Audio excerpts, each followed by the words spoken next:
Hello everyone, welcome to Tejas CBSE studies. आज हम इस वीडियो में पढ़ाएंगे हिस्ट्री का फर्स्ट चैप्टर 9th स्टैंडर्ड का द फ्रेंच रेवोल्यूशन। सबको हिस्ट्री बहुत टफ लग रही होगी, लेकिन उन्हें कहानी की तरह सुनना पसंद आया होगा।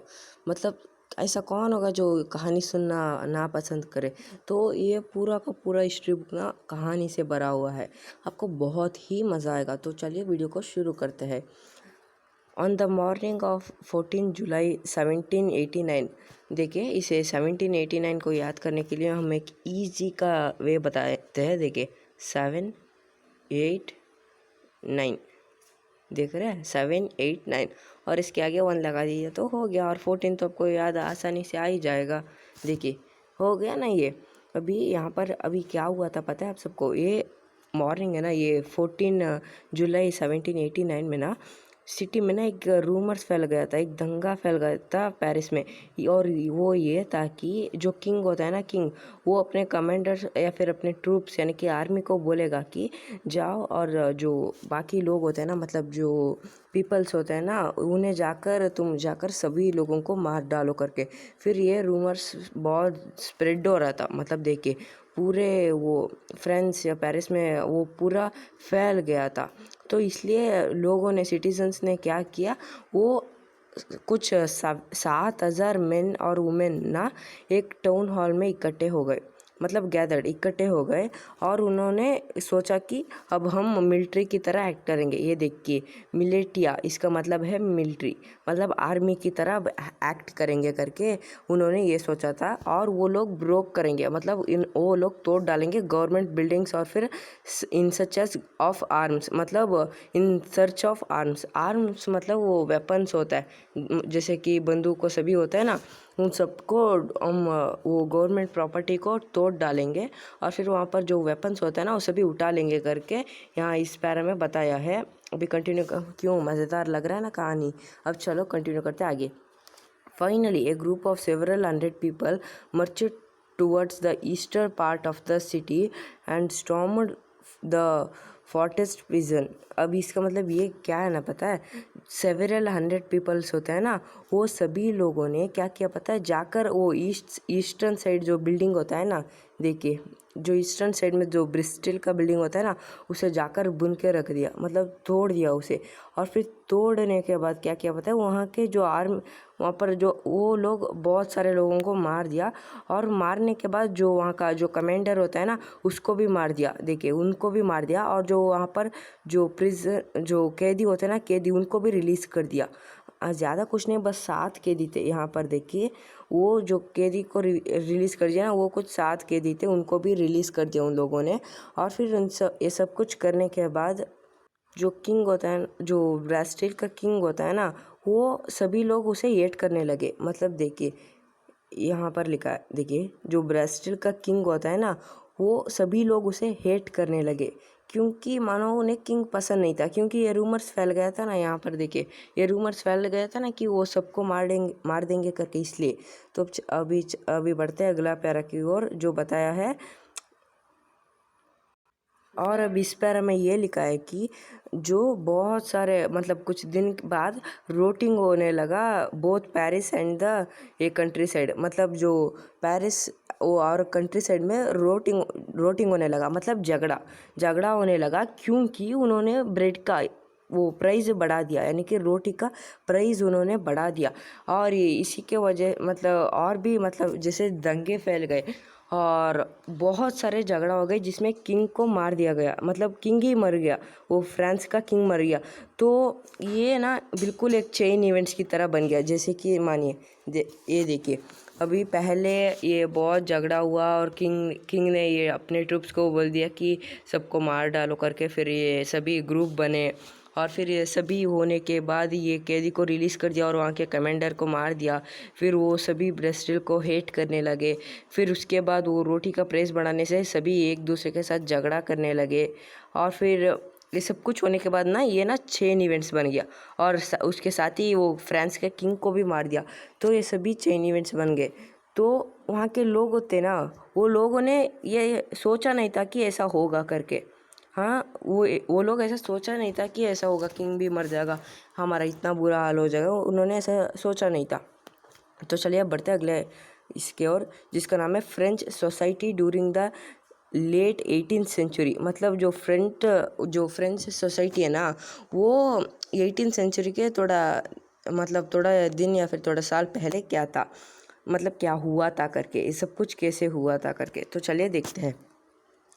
इन 1774 Louis 16 of the Louis 16 of the Bourbon family of the kings ascended the throne of the France. मतलब जो लुइस 16 होता है ना, यहाँ देखिए एक नाम है, जो लुइस 16 होता है ना, वो बोर्बन फैमिली का था और अभी वो जस्ट किंग बना। देखिए ये है ना, ये अभी जस्ट किंग बना 1774 में। उसका नाम लुइस 16 था, याद रखिएगा। वो बस अभी 20 साल का था और उसने मैरी किया था ऑस्ट्रेलिया की क्वीन। यहाँ देखिए ऑस्ट्रेलिया की क्वीन के प्रिंसेस के साथ वो ये शादी किया था। और इसके साथ ही मतलब उसे गिफ्ट में क्या मिला था पता है? जब वो राजा बना, उसे जो मिला आप सुनेंगे तो हैरान हो जाएंगे। उसे एम्प्टी ट्रेजरी मिला। आपको ट्रेजरी मतलब पता नहीं है तो बता दूंगा, आपको पता होगा लेकिन फिर भी बताएंगे। एक जो बहुत सारे खजाना रखे होते हैं ना, वो उसे कहते हैं ट्रेजरी। एम्प्टी का मतलब आपको पता ही होगा, काली। उसको बिल्कुल काली ट्रेजर मिला, मतलब उसे कुछ भी नहीं मिला, सब कुछ वो लुट चुका था। मतलब लुटना मतलब आप ये समझ सकते हैं कि बिल्कुल काली था, कुछ भी नहीं था। जब उसके पीरियड मतलब उसका टाइम आया ना, तब बिल्कुल सब कुछ काली था। और ये सब क्यों हुआ था पता है? कुछ सालों पहले, देखिए कुछ सालों पहले ये झगड़ा हुआ था। किसके बीच पता है? वो फ्रांस और ब्रिटेन के बीच ना झगड़ा हुआ था। और उन सब में ना ये बहुत सारे पैसे लॉस हो गए। और ऐसा झगड़ा होने के बाद बहुत सारे पैसे चले जाएंगे। और फिर जो पैलेस ऑफ वेरसेलिस था ना, और ये नहीं बहुत ही शानदार पैलेस था, ये बहुत ही शानदार पैलेस था। और इसके देखिए ये बहुत ही शानदार पैलेस था और इन सब के लिए खर्चा भी तो बहुत ही ज़्यादा होगा ना। देखिए इतना बड़ा पैलेस था और यहाँ के लोग बस इतने से छोटे होंगे तो बहुत ज़्यादा खर्चे होंगे ना। तो इसके लिए भी वो मेंटेन करना, तो उसके लिए भी तो बहुत सारे पैसे लुट गए होंगे। तो under Louis 16 France helped the 13th America colonies. मतलब ये क्या है ना, जो लुइस 16 था ना, वो फ्रांस है ना, उन्होंने हेल्प किया था 13 अमेरिकन कॉलोनीज़ को। मतलब जो अमेरिकन्स होते हैं ना, वो ब्रिटेन के साथ झगड़ा कर रहे थे। और वो ये फ्रांस भी ब्रिटेन का दुश्मन था, दो दुश्मन का दुश्मन दोस्त होता है, तो इसलिए उन्होंने उसका हेल्प किया था।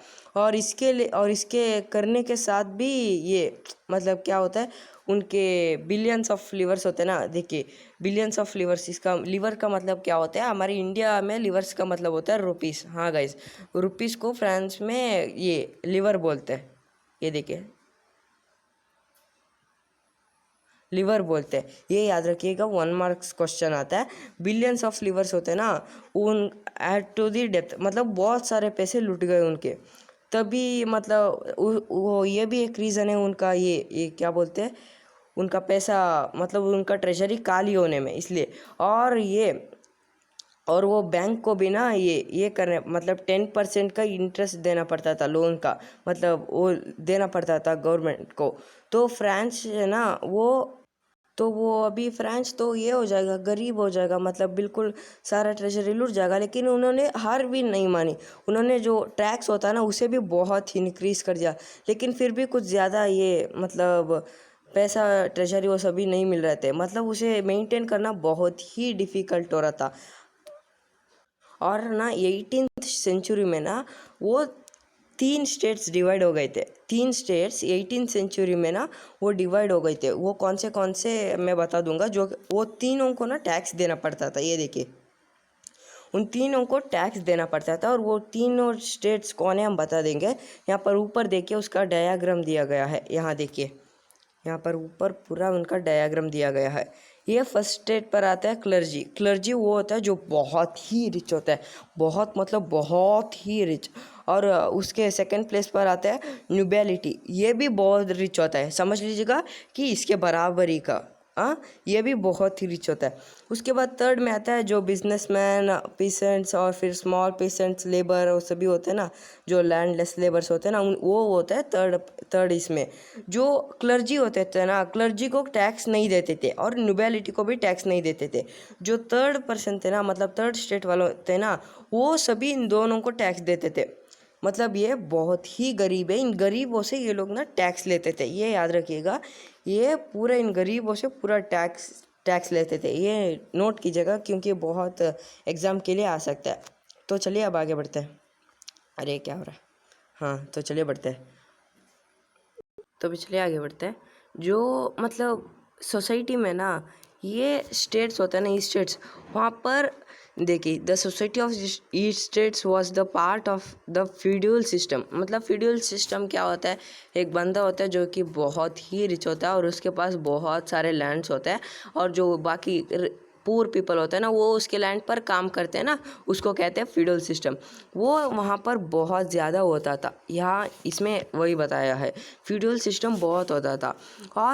और इसमें ये बताए कि, और यहाँ पर देखिए जो 90% थे ना वो यही थे, मतलब क्या बोलते हैं जो स्मॉल, मतलब देखिए 90% पॉपुलेशन ना ये थर्ड स्टेट्स के होते थे। मतलब जो तीसरे स्टेट्स के जो पोर लोग होते थे ना, वही थे 90%। वो फ्रेंच सोसाइटी में 90% वही थे, और जो बाकी स्मॉल इसमें ना वही थे जो मतलब जो ओनर थे ना, मतलब जैसे कि देखिए क्लर्जी और नोबिलिटी थी ना, वो बस स्मॉल नंबर में थे और उनका लैंड बहुत ज़्यादा रिच था। देखिए जो उनका लैंड था ना वो बहुत ज़्यादा रिच थे उनके लैंड में। तो ये सभी होते हैं ना, मतलब ये सभी मतलब जो थर्ड स्टेट में आते हैं ना, वो सभी इनके मतलब क्लर्जी और नोबिलिटी के लैंड पर वो काम करते थे, बिल्कुल ये नौकरों की तरह काम करते थे। और जो ये होता है ना क्लर्जी और नोबिलिटी, ये बिल्कुल ऐशो आराम की ज़िंदगी जीते थे, और वो कुछ भी काम भी नहीं करते थे, और उन्हें पैसा कहाँ से मिलता था पता है? देखिए हमने इसमें बताया था, जो ये लोग होते हैं ना, ये लोग इन दोनों को यही टैक्स देते हैं। मतलब देखिए इस पूरे स्टेट्स में बस जो ये होते हैं ना थर्ड स्टेट के, थर्ड कैटेगरी के, वो लोग नोबिलिटी और क्लर्जी को टैक्स देते हैं, और वो लोग इस पैसों से ऐशो आराम की ज़िंदगी जीते थे। और उन सभी जो पेशेंट्स होते हैं ना, उन सबको नौकर की तरह रखते थे, बिल्कुल नौकर की तरह रखते थे। और ये होता है ना, उन्हें चर्च का भी वो टैक्स देना पड़ता था ना। मतलब देखिए जो इनको टैक्स देता है ना, यहाँ पर देखिए, ये देखिए ये थर्ड कैटेगरी इनको टैक्स देता था ना, इसे एक नाम से भी कहा जाता है, और उस नाम का क्या पता है? ये ताइट्स, हाँ ये ताइट्स है ना, हाँ इसे ये कहा जाता है। जो थर्ड कैटेगरी के जो इन दोनों को टैक्स देते हैं ना, उसे ये क्या तिट्स कहा जाता है। ये देखिए ये नोट कर लीजिएगा, 1 मार्क्स क्वेश्चन में आ सकता है तिट्स, और ये एग्जाम पर आने का चांसेस बहुत सारा है, ठीक है। और इन सब के बावजूद भी जो गवर्नमेंट को टैक्स देते थे ना, यहाँ देखिए वो डायरेक्ट टैक्स कॉल्ड टैली, मतलब जो गवर्नमेंट को टैक्स देते थे ना, उसे भी उन्हें देना पड़ता था। तो मानो जैसे बिल्कुल खून नोच के टैक्स निकालना वो थर्ड कैटेगरी से, ये बहुत ही ज़्यादा था इनके ये फ्रेंच सोसाइटी में। तो इस पेज में यही बताया गया है। तो चलिए बढ़ते हैं नेक्स्ट पेज में। यहाँ पर देखिए, यहाँ पर ये इमेज भी दी गया है। ये एक बंदा है वो नोबिलिटी या फिर क्लर्जी का, और ये वो थर्ड कैटेगरी का। यहाँ पर देखिए ये आराम से बैठा है, और ये देखिए कितना सारा पैसा दे रहा है। यहाँ पर देखिए कितना ज़्यादा पैसा, भाई यार ये तो खून नोच के वो पैसा निकाल रहे हैं इनके साथ। ये तो बहुत ही बुरी बात है। हाँ गाइस, ये बहुत ही बुरी बात है। तो चलिए चलते अगले इसमें। द स्ट्रगल ऑफ सर्वाइव, मतलब दी स्ट्रगल टू सर्वाइव, मतलब जीने के लिए बहुत ही मुश्किल होना। जैसे कि ये देखिए ये होता है, और इसे जीने के लिए कुछ भी नहीं होता, मतलब पैसा नहीं होता, लैंड नहीं होता, और ठीक से खाना नहीं मिल रहा होता। ये द स्ट्रगल टू सर्वाइव यही है इसका मतलब। तो चलिए आगे बढ़ते हैं। अब इसमें ये लिखा है जो पॉपुलेशन था ना फ्रांस का, वो 23 मिलियन था 1715 में। यहाँ पर देखिए वो उसका पॉपुलेशन 23 मिलियन था 1715 में, और वो 28 मिलियन में बदल गया 1789 में। तो उनके पास वो क्या बोलते हैं, जो उनका पॉपुलेशन इंक्रीज़ होने के कारण उन्हें खाना नहीं मिलता था। जैसे कि देखिए प्रोडक्शन ऑफ ग्रेन्स नहीं मिलता था उन्हें, तो वो लोग एक ब्रेड का प्राइस ही उतना मतलब बहुत ही ज़्यादा हो गया था।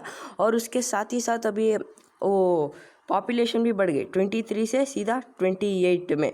तो उनके पास खाने के लिए कुछ भी नहीं था, मतलब कुछ भी नहीं था, तो बहुत ही मुश्किल से मिलता था, बहुत ही मुश्किल से। तो यहाँ पर लिखा है, देखिए प्राइस ऑफ ब्रेड है ना, यहाँ पर देखिए ये प्राइस ऑफ ब्रेड भी ज़्यादा हो गया था, जो कि उनका स्टेबल रेट था, यानी कि उनका रोज़ का खाना, ये रोटी का प्राइस ही बहुत ही ज़्यादा बढ़ गया उनका रोज़ का खाना। तो पॉपुलेशन भी बढ़ गया और इनका प्राइजेस भी बढ़ गया। और पैसा कमाने के लिए वो ना एम्प्लॉयज़ के साथ लेबर्स की तरह काम करते थे। यहाँ मतलब वो जो कूली की तरह होता है ना, उनकी तरह काम करते थे, कम ही वेजेस के साथ, कम सैलरी के साथ। और बहुत ही ज़्यादा काम करने के बावजूद भी उनका सैलरी बढ़ ही नहीं रहा था। और इसी वजह से जो पुअर और रिच का गैप कुछ ज़्यादा ही बढ़ रहा था। यहाँ पर देखिए पुअर और रिच का गैप कुछ ज़्यादा ही बढ़ रहा था। और ये इसी के साथ ही वो स्टेबलाइजेंस अरे सॉरी ये स्टेबलाइजेंस क्रिस्टल्स सॉरी हो गया। मतलब अभी देखिए इसका मतलब क्या है, जो यही है इसका मतलब, जो स्टेबलेंस ये है ना, स्टेबलाइजेंस, इसका मतलब यही है स्ट्रगल टू सर्वाइव। जीने के लिए इन सबको बहुत ही मुश्किल होता था यार। मुझे ही देख के बहुत ही बुरा लग रहा है इनका हाल देखकर। देखिए दी स्ट्रगल टू सर्वाइव, जीने के लिए कितना मुश्किल हो गया होगा इन सभी के लिए यार, बहुत ही बुरा लग रहा है इनके लिए। तो आज के वीडियो में बस यही इतना ही था। अब इसका पार्ट 2 जल्दी आने वाला है। और मुझे वीडियो कैसा लगे कमेंट कीजिएगा, अगर वीडियो अच्छा लगा तो लाइक भी कर दीजिएगा। So thanks for watching.